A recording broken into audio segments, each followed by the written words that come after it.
Case study है, ऐसी case study आपके एग्जाम में भी आती है 5 मार्क्स की। सो ध्यान रखना हमें कि किस तरह से क्वेश्चंस पूछे जाते हैं वहां पे केस स्टडी से, तो उसके रिगार्डिंग क्वेश्चंस है आपके। तो केस स्टडी है how to decide network layout. तो फर्स्ट पार्ट है वहां पे कि हमें कोई एक दे रखा है, ब्लॉक टू ब्लॉक डिस्टेंस दे रखी है वहां पे कि इतने डिपार्टमेंट्स हैं आपके, उनको कनेक्ट करना है और उनके बीच में डिस्टेंस कितनी है, और उसके लिए हमें टोपोलॉजी कौन सी यूज करनी है, रिंग टोपोलॉजी यूज करनी है, बस करनी है, स्टार करनी है, कौन सी करनी है, तो हमें बताना है वहां पे reason. The company is planning to set up their new offices in India with its hub at Udaipur. As a network advisor, you have to understand their requirement and suggest them the best network layout. तो आपको क्या करना है वहाँ पे कि company वहाँ पे न्यू ऑफिस सेटअप कर रही है, वहाँ पे डिपार्टमेंट से अलग अलग फिजिकल लोकेशंस पे, और उनका डिस्टेंस यहाँ पे किया हुआ है। तो फिजिकल लोकेशन ऑफ ब्लॉक और एफटीसी, तो 3 फिजिकल आपके ब्लॉक्स हैं वहाँ पे, human resource block, conference block और फाइनेंस ब्लॉक। अब तो यहाँ पे जो है ब्लॉक टू ब्लॉक डिस्टेंस दे रखा है कि ह्यूमन रिसोर्स से कॉन्फ्रेंस ब्लॉक में कितना डिस्टेंस है 110, और ह्यूमन रिसोर्स से फाइनेंस डिपार्टमेंट में 40, और कॉन्फ्रेंस से फाइनेंस डिपार्टमेंट में 80 मीटर का डिस्टेंस है। हाँ, क्या करना है? ये सब्जेक्ट चेंज करने की एप्लीकेशन दी कब दी? कौन सी सब्जेक्ट चेंज करने की? अब थोड़ी ना होगा बेटा, फॉर्म भर गया, कुछ नहीं होगा। अब नहीं होगा, ये कह रहा है अब कुछ नहीं होगा, फॉर्म भर गया ना, अब कुछ नहीं होता यहाँ पे। फॉर्म भर दिया।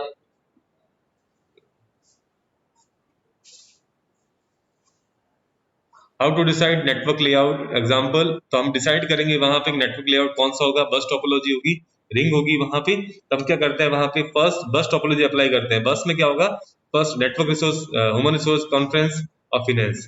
ह्यूमन रिसोर्स से कॉन्फ्रेंस को अप्लाई किया 110 किलोमीटर, और फिर ह्यूमन रिसोर्स से फाइनेंस किया तो 80 किलोमीटर। देखो कॉन्फ्रेंस से फाइनेंस आपकी 80 मीटर है, तो 110 प्लस 180 190 मीटर। कॉन्फ्रेंस से फाइनेंस है वहां पे 80, और फिर फाइनेंस से ह्यूमन रिसोर्स है 40, तो 80 प्लस 40 120 मीटर। फिर है फाइनेंस से ह्यूमन रिसोर्स से कॉन्फ्रेंस, तो फाइनेंस से ह्यूमन रिसोर्स आपके देखेंगे तो फाइनेंस से ह्यूमन रिसोर्स 40 मीटर, और फिर ह्यूमन रिसोर्स से कॉन्फ्रेंस है आपकी 110 तो 150 मीटर। तो यहाँ पे देखते तो मिनिमम आपकी जो है बस टोपोलॉजी अगर मैं अप्लाई करता हूँ तो 120 मीटर। अब अगर रिंग टोपोलॉजी यूज करते हैं तो 110 plus 40 plus 80, that means 230 metre का डिस्टेंस आपको कवर करना। दैट मीन्स हम इसको अप्लाई नहीं कर सकते। तो ऐसे ही हम स्टार टोपोलॉजी यूज करते हैं। तो स्टार में क्या है, तो ह्यूमन रिसोर्स से कॉन्फ्रेंस और ह्यूमन रिसोर्स से फाइनेंस, तो 110 प्लस 40 150। अगर ह्यूमन फाइनेंस से हम कनेक्ट करते हैं ह्यूमन रिसोर्स 40, और फाइनेंस से कॉन्फ्रेंस करते हैं तो 80 प्लस 40 120 मीटर। कॉन्फ्रेंस से फाइनेंस करते हैं और फाइनेंस कॉन्फ्रेंस से ह्यूमन रिसोर्स, तो कॉन्फ्रेंस, तो सारा हमें राउंड रॉबिन मैनर में सबके लिए अप्लाई करना, कितनी डिस्टेंस आपके केबल की कितनी डिस्टेंस होगी उसके रिगार्डिंग हम टोपोलॉजी सिलेक्ट करेंगे वहां पे। तो 150 मीटर, 120 मीटर और 190। तो यहाँ पे 120 मीटर है, that mean star topology use करते हैं जनरली, और उसमें मिनिमम डिस्टेंस कितनी है 120 मीटर, दैट मीन 120 मीटर की केबल लेंथ हम यूज करने वाले हैं। So tree topology will also same due to only 3 blocks are here. तो ट्री टोपोलॉजी भी कह सकते हैं हम यहाँ पे स्टार को, तो वो भी पॉसिबल है यहाँ पे। देखिए तो ये हमारे बेस्ट है यहाँ पे, तो here the best finance to conference और फाइनेंस टू ह्यूमन रिसोर्स। क्या वो मिनिमम केबल लेंथ रिक्वायरमेंट है, वो मिनिमम है यहाँ पे। क्या हुआ?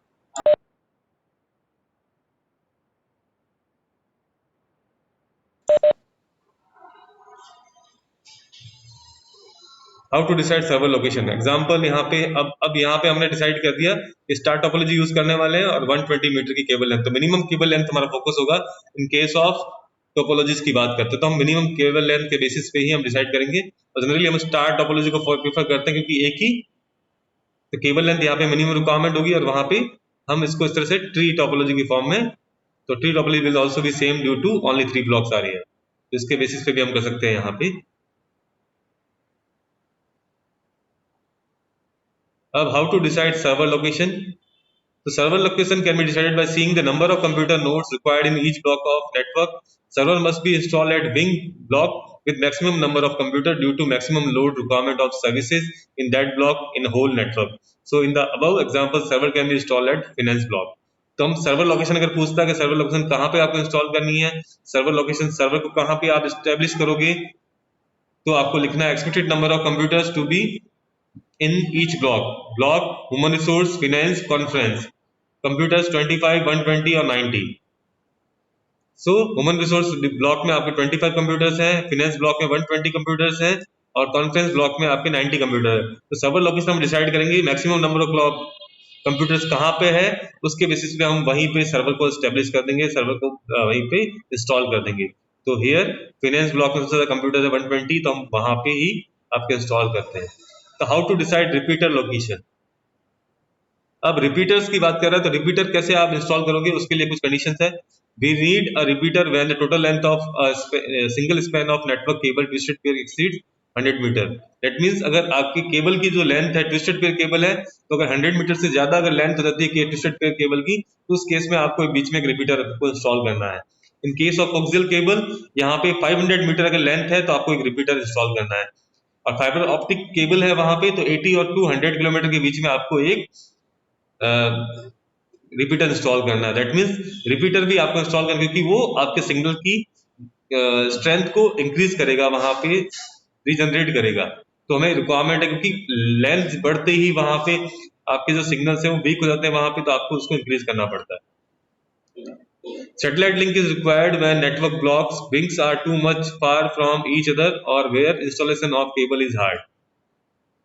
सैटेलाइट लिंक वहां पे यूज करेंगे जहां पे हम फाइबर ऑप्टिक वगैरह जो केबल है उसको लगाना वहां पे इंस्टॉलेशन बहुत हार्ड है, डिफिकल्ट है। उस केसेस में हम सैटेलाइट लिंक आपके स्टैब्लिश करेंगे, उसको रिक्वायरमेंट करेंगे वहां पे कि सैटेलाइट।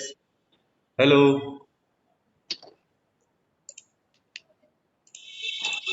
क्या हुआ अदिति?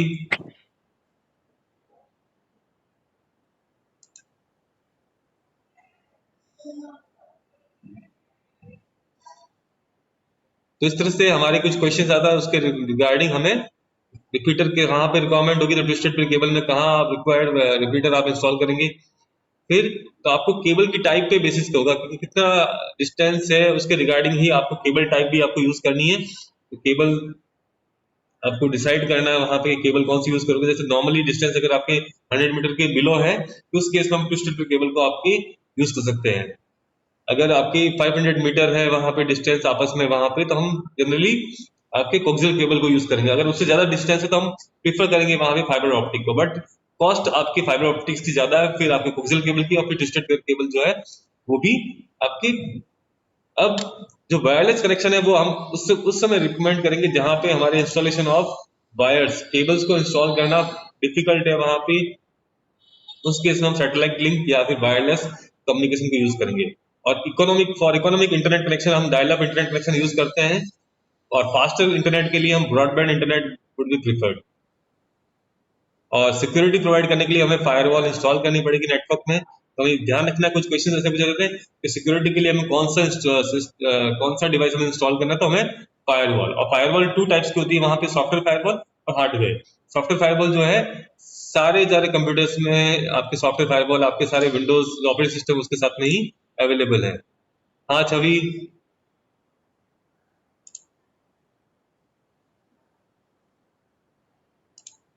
Any problem?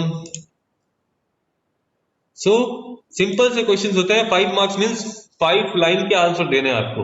जैसे यहाँ पे हमें सिर्फ डिसाइड करना है कि कौन सी टोपोलॉजी यूज करेंगे, तो हम सारे कुछ कॉम्बिनेशन लगाएंगे, कॉम्बिनेशन यूज करेंगे। जैसे 3 डिपार्टमेंट है, कहीं पे 4 डिपार्टमेंट्स होंगे, तो उनको आपस में कनेक्ट करना है। बोला कि न्यूली सेटअप करे ऑफिसेज, तो आपको उन सबको कनेक्ट करना है, तो कौन सा लेआउट यूज करोगे। तो लेआउट के लिए हम क्या करते हैं, बस टोपोलॉजी में क्या होता है, सब एक दूसरे के साथ में एक ही स्ट्रेट लाइन में यूज करते हैं।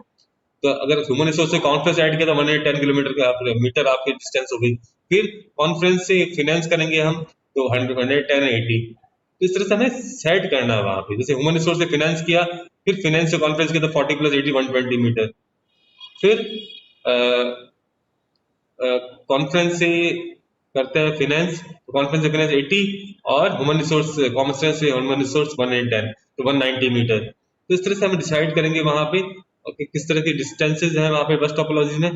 बस टोपोलॉजी में क्योंकि प्रॉब्लम होती है वहां पे, तो हम बस टोपोलॉजी को प्रीफर नहीं करते, क्योंकि एक सिंगल लेव केबल में ही होती है और वहाँ फॉल्ट आइडेंटिफिकेशन थोड़ा डिफिकल्ट है। बट इन केस ऑफ आपकी स्टार टोपोलॉजी, फॉल्ट आइडेंटिफिकेशन करना इजी है वहां पे। नेटवर्क में जो डेटा आपके ट्रैवल होगा वो भी हम आपके फास्ट स्पीड में होगा वहां पे। तो इस तरह से हम इंस्टॉल कर सकते हैं वहां पे। बट सर्वर लोकेशन के लिए हम डिपेंड करेंगे नंबर ऑफ कंप्यूटर्स पे कि मैक्सिमम नंबर कंप्यूटर जहां पे है उसी ब्लॉक में हम सर्वर को इंस्टॉल कर देंगे। फिर आता है how to decide repeater location. Repeater location के लिए भी हम यही करेंगे वहां पे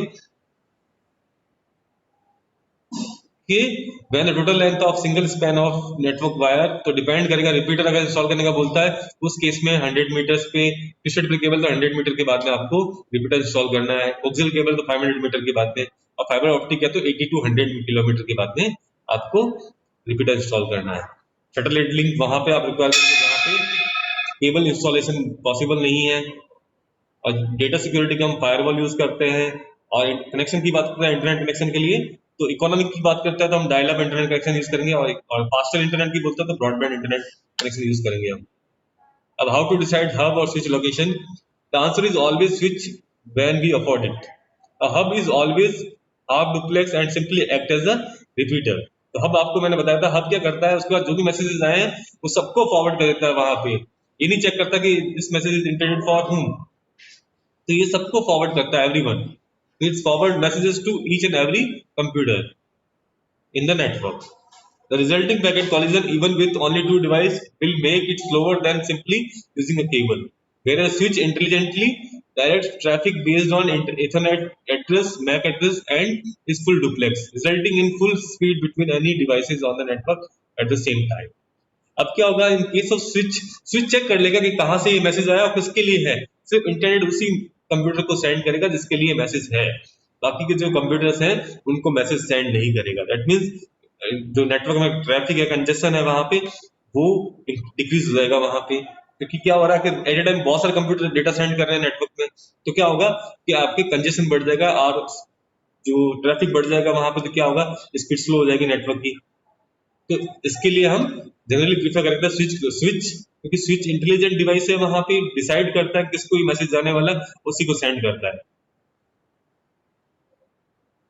और आपको हब और स्विच वहां पे इंस्टॉल करना है जहां पे more than one computer in a being of block, एक से ज्यादा कंप्यूटर्स हैं वहां पे, तो हमें स्विच और हब इंस्टॉल करने पड़ेंगे। ये है आपके इंटरनेट एंड, अब आता है internet and world wide web. Internet आपको पता ही है, internet is the network of network, an example of wide area network, that is internet. Means internet is a global network of billions of computers and other electronic devices. With the internet, it's possible to access almost any information communication with everyone in the world and do much more. तो आप definition आप खुद बना सकते हैं, internet is the largest network of computers spread across the world. और example of this is wide area network वैन। So internet की रिवोल्यूशन वहां पे स्टार्टिंग फ्रॉम ARPANET, तो ARPANET से स्टार्ट हुआ वहां पे, then first 1971 में फर्स्ट ईमेल यूजिंग @notification के थ्रू ईमेल सेंड हुई 1971 में। 1983 में TCP/IP का इन्वेंट किया गया और DNS वाज क्रिएटेड। DNS में डोमेन नेम सर्वर, जहां पे हम ट्रांसलेट करते हैं to character based address, that means host address, जो भी आपके जो कैरेक्टर फॉर्म एड्रेस होता है वेबसाइट का जो नेम है, वेब एड्रेस को कन्वर्ट करता है टू द IP एड्रेस। फिर 1990 में टिम बर्नर ली और 1989 में वर्ल्ड वाइड वेब इन्वेंट किया वहां पे और HTML क्रिएट किया वहां पे 1990। तो 1993 में first static website was made public. 1990 में उसने first static website for CERN organisation के लिए बनाई वहां पे। Tim Berners Lee develop URL develop किया, फिर लॉन्चिंग ऑफ Amazon.com, Amazon 1995 में बन गया वहां पे। ये सारी हिस्ट्री है वहां पे। फिर आता है some internet applications. World wide Web जिसको बोलते हैं web, email, chat, voice. World Wide Web, many people think that the internet and the World Wide Web are the same thing. While they are closely linked, they are very different systems. तो दोनों ही different है वहां पे। Internet is the collection of a huge network computer all connected together. That means it is the largest network of computers spread across the world. Whereas the World Wide Web is a collection of web pages found on this network of computers. जो internet है उसके ऊपर जो आपके computers है उनमें कुछ web pages, document stored है। तो our web browser uses the internet to access the web. World Wide Web is a collection of web pages or documents stored on the billions of computers spread across the world. तो internet को use करता है वहां पे to access the web. World wide web को access करने के लिए हम इंटरनेट यूज कर रहे हैं वहां पे, क्योंकि internet is a connection network of network, larger network of computer connected together spread across the world. तो World wide web is a way of exchanging information between computer on internet. Internet के through हम World wide web को access करते हैं वहां पे। तो Tim Berners ली ने 1989 में वर्ल्ड वाइड वेब डेवलप किया वहां पे जिनेवा में।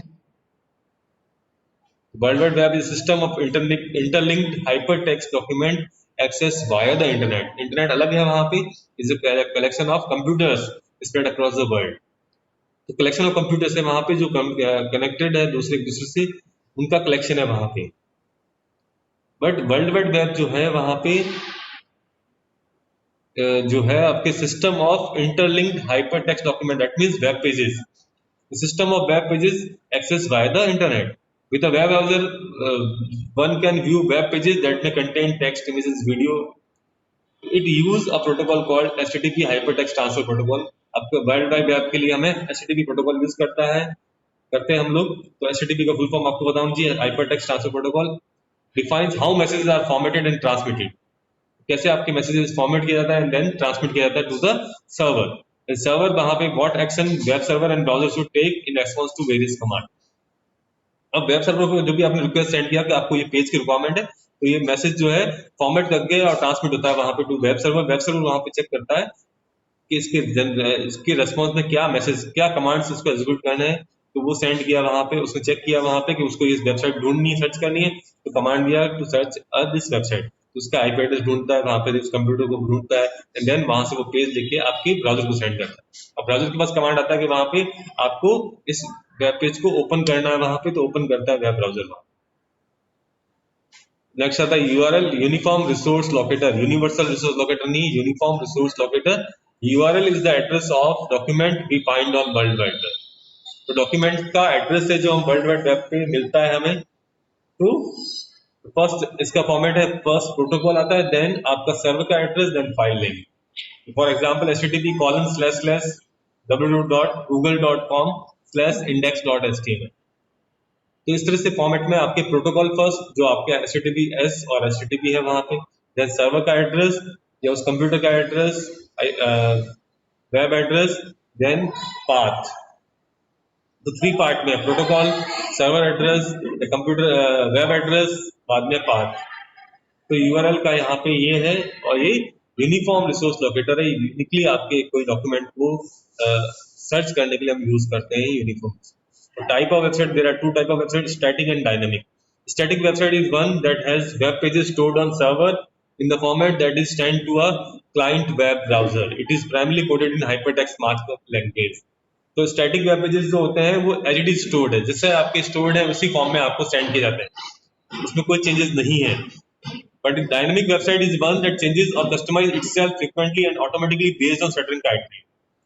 अब डायनेमिक वेबसाइट जो है जैसे फेसबुक पे है, तो फेसबुक की जैसी वेबसाइट आप ओपन करते हैं, वहां पे लॉगिन आईडी अपनी डालते हैं, तो based on user who logged in, उसके बेसिस पे वहां पे रिक्वेस्ट आती है। वहां पे डायनेमिकली आपका जो कंटेंट है चेंज होता रहता है, वहां पे आपकी पोस्ट भी चेंज होती है, आपकी न्यू पोस्ट अगर कोई नया पोस्ट आएगी तो वो भी आपके अपडेट हो जाता है वहां पे। तो वो क्या है, डायनेमिक वेबसाइट है, बेस्ड ऑन यूजर क्राइटेरिया वहां पे उसके रिगार्डिंग चेंजेस और कस्टमाइज आप खुद कर सकते हैं वहां पे। तो वो है डायनेमिक वेबसाइट। तो आपकी यूजर की रिक्वायरमेंट के अकॉर्डिंग कस्टमाइजेशन अप्लाई होता है वहां पे dynamic website. But in case of static website, कोई भी सर्च कर रहा है, कोई भी देखता है उस पर्टिकुलर वेबसाइट को, तो वेबसाइट ऐसे ही दिखती है वहां पे, तो वो है static website.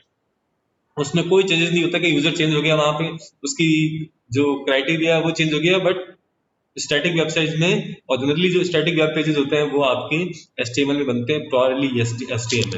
But in case of dynamic website जिसको कस्टमाइज करते हैं, वो प्योरली HTML है, पूरी आपके HTML में नहीं बनती है वहां पे।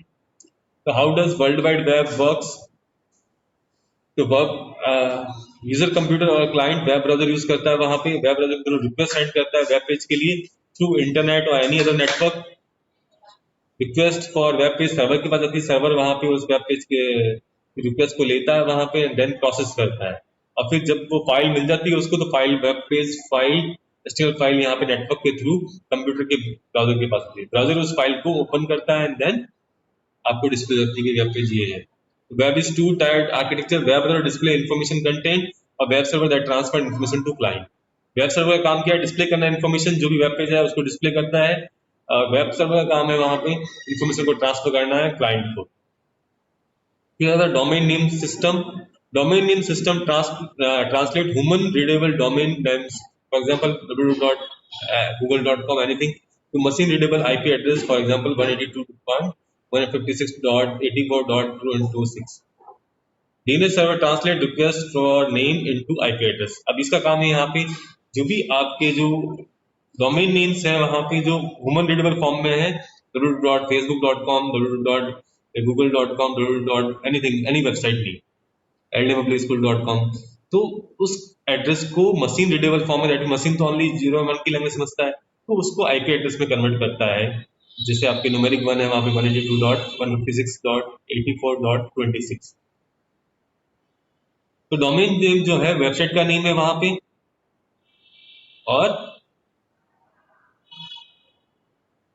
जेनरिक डोमेन नेम से आपके .com for commercial website, .edu for educational website institutions, .gov for government websites, .mil for military related websites, .net for networking website, .org for organisation website, और कंट्री स्पेसिफिक डोमेन नेम भी है वहां पे, domain extension जो कहते हैं हम लोग, .in for India, .us for United State, .uk for United Kingdom, .rs for Russia, RU for Russia वहां पे। तो इस तरह से यहाँ पे बहुत सारे आपकी कंट्री स्पेसिफिक डोमेन नेम में क्या एक्सटेंशन दे रखा है कि आपकी पर्टिकुलर जो भी वेबसाइट, जैसे google.in, google.co.in, that means commercial है, co फॉर कमर्शियल और in for India, commercial website in India. तो इस तरह से भी एक्सटेंशन दे रखा है वहां पे।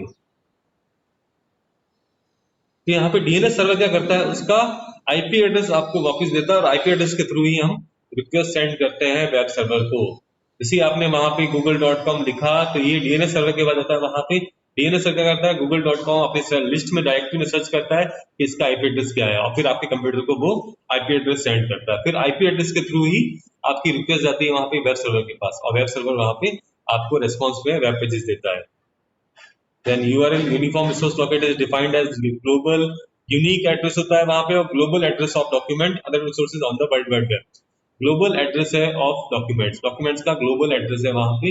The URL is an address that send user to specific resource online such as a web page, video or audio, other document or resource. Is an IP address same as URL or web address? अब देखिए यहाँ पे एक protocol है, सब domain name, फिर आपके path आ गया वहां। तो यूआरएल में 3 पार्ट है आपकी, एक तो आपकी वेब एड्रेस आता है, protocol, web address and then path. No, an IP address is unique number that assigned to each device on a network. अब आईपी एड्रेस जो है एक नंबर है वहां पे, नंबर से ही बना हुआ है वहां पे, 4 ऑक्टेट्स हैं, तो 4 डॉट से आपके 3 डॉट से आपके सेपरेट हो रहे हैं, तो 4 नंबर्स है वहां पे, और वो यूनिक नंबर असाइन होता है। अगर एक कंप्यूटर को मैंने कोई आईपी एड्रेस असाइन किया है तो वो उस टाइम के लिए वो यूनिक होगा वहां पे, किसी और को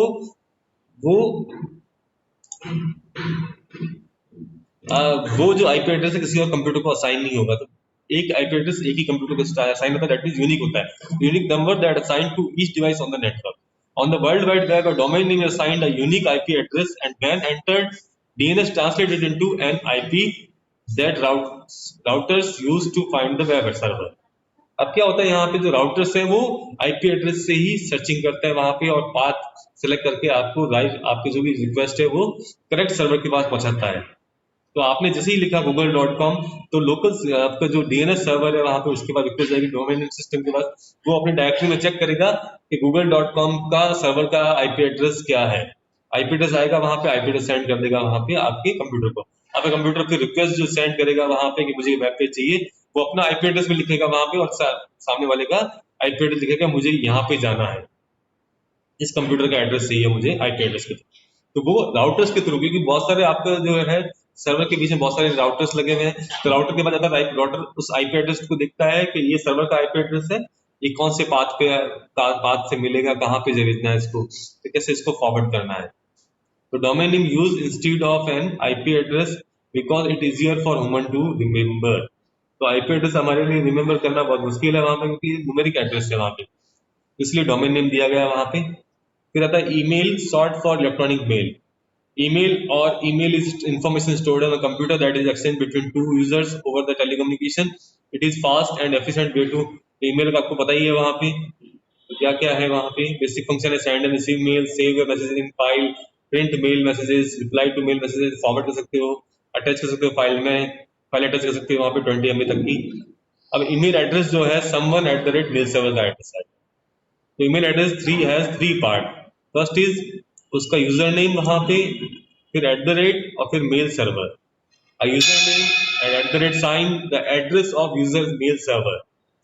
जैसे यहाँ पे आपका जो भी मेल है xyz@gmail.com, xyz is user name है आपका, जिस थ्रू आप उस मेल सर्वर पे लॉगिन करोगे, @ सेपरेटर है वहाँ पे, और फिर gmail.com दैट मीन्स ये मेल सर्वर जिसपे आपके मेलिंग अकाउंट है, आप उसके थ्रू मेल सेंड कर सकते हो। तो email client is a computer program used to manage the user mails. Popular email clients include Microsoft Outlook, Pegasus Mail, Mozilla Thunderbird, Apple Mail। अब वेब बेस्ड कुछ email services हैं जो Gmail, Yahoo, Hotmail provide करता है। तो वो है how email works. तो आप क्या करते हैं जनरली, हम लोग सेंडर्स ईमेल क्लाइंट, मैंने अपने कंप्यूटर पे वहाँ पे Gmail ओपन किया, वहाँ पे किसी को मैसेज सेंड कर रहा हूँ, तो वो मैसेज आता है यहाँ पे SMTP प्रोटोकॉल यूज करता है। SMTP stands for simple mail transfer protocol. तो आपके कंप्यूटर से मेल ट्रांसफर हो रहा है पर्टिकुलर कंप्यूटर्स पे, तो वो मेल जाता है आपका जो भी ISP है वहाँ पे, वहाँ से इंटरनेट के थ्रू SMTP, फिर रेसिपिएंट के ISP के पास जाता है इंटरनेट सर्विस प्रोवाइडर वहाँ पे, जिसके थ्रू वो इंटरनेट यूज कर रहा है, फिर वहाँ से रेसिपिएंट के ईमेल एड्रेस पे जाता है। जनरली हम अगर देखते हैं वहाँ पे,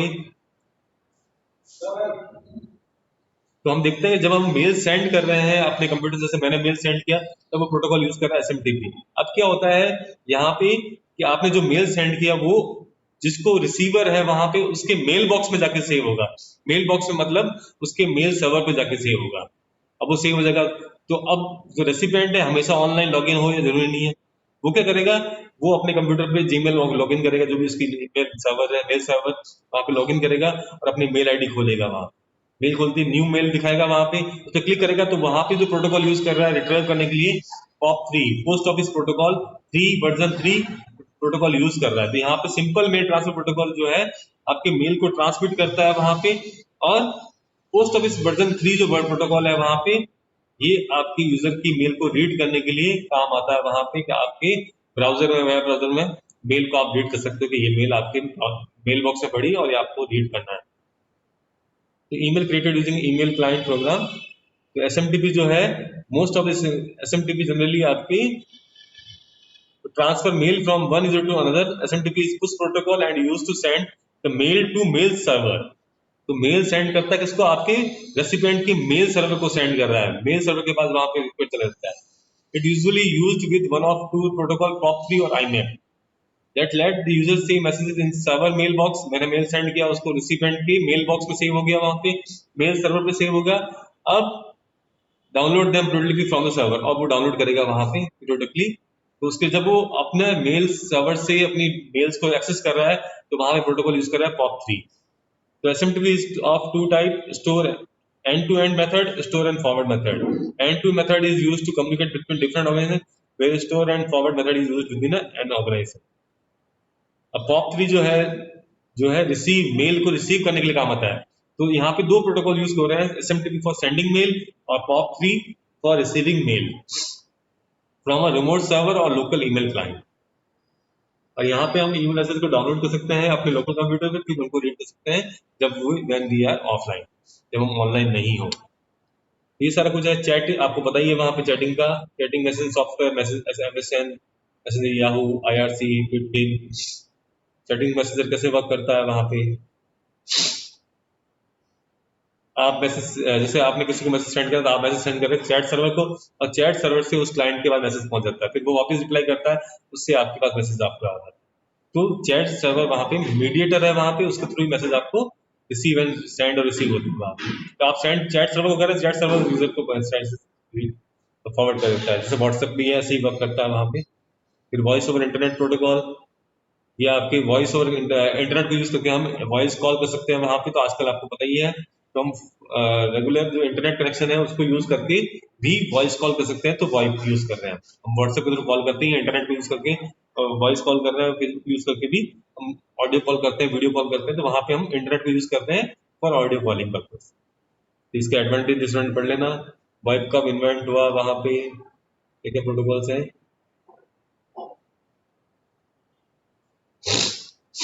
तो यहाँ पे इसका वर्किंग है कि कॉलर ने कंप्यूटर की तरफ हम कॉल कर रहे हैं, इंटरनेट मॉडेम के थ्रू जाएगा, वहां पे इंटरनेट के थ्रू जाएगा, वहां पे अब आपके रिसीवर पे रिसीव हो जाएगा। दैट मीन किसी टू किसी कॉल हो रहा है। किसी टू मोबाइल कॉल कैसे होता है वहां पे, ये कुछ आपके ऐप्स हैं जो आपको प्रोवाइड कर रहा है। तो आज के लिए इतना ही है।